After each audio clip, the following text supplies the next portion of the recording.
Ever heard of a ghost story that just won't stay buried? Let's talk about the Texarkana Phantom Killer. A tale so chilling it is said to have inspired the horror classic, The Town That Dreaded Sundown. Back in the spring of 1946, a shadow fell over the twin cities of Texarkana, straddling the Texas-Arkansas border. For 10 terrifying weeks, a mysterious attacker, cloaked in a white sack-like hood with eye holes, targeted couples in secluded lovers' lanes. This figure, dubbed the Phantom Killer, left a trail of fear and tragedy, with 5 people losing their lives. The attacks were brutal, random, and completely unnerving. Imagine living in a town where every sunset brought a new wave of anxiety, where the woods you once saw as peaceful were now filled with menace.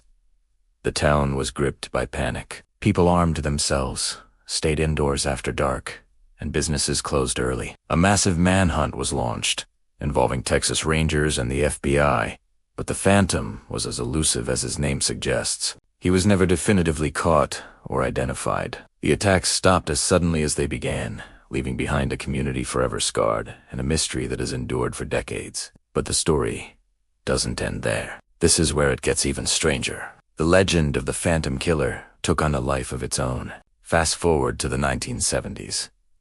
The original film, The Town That Dreaded Sundown, is released, bringing the horrifying events of 1946 to a new generation. The movie was a sensation, but it also seemed to reawaken something dark. Suddenly, reports of copycat crimes began to surface. People claimed to see a figure wearing a similar white hood, lurking in the shadows, mirroring the Phantom's eerie presence. These weren't just sightings. They were incidents that mimicked the original attacks, reigniting the old fear. It was as if the movie had provided a script for a new wave of terror. The line between fact and fiction blurred, and the Phantom became more than just a memory.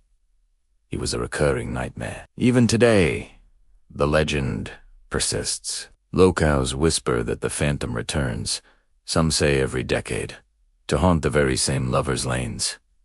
Is it a ghost, a copycat inspired by the legend, or just the power of a terrifying story that refuses to die? Every time the anniversary of the Moonlight Murders rolls around, a fresh chill runs through Texarkana. The hooded figure has become a permanent part of the town's folklore, a bogeyman who represents the unanswered questions and the lingering fear of that dreadful spring. What do you think?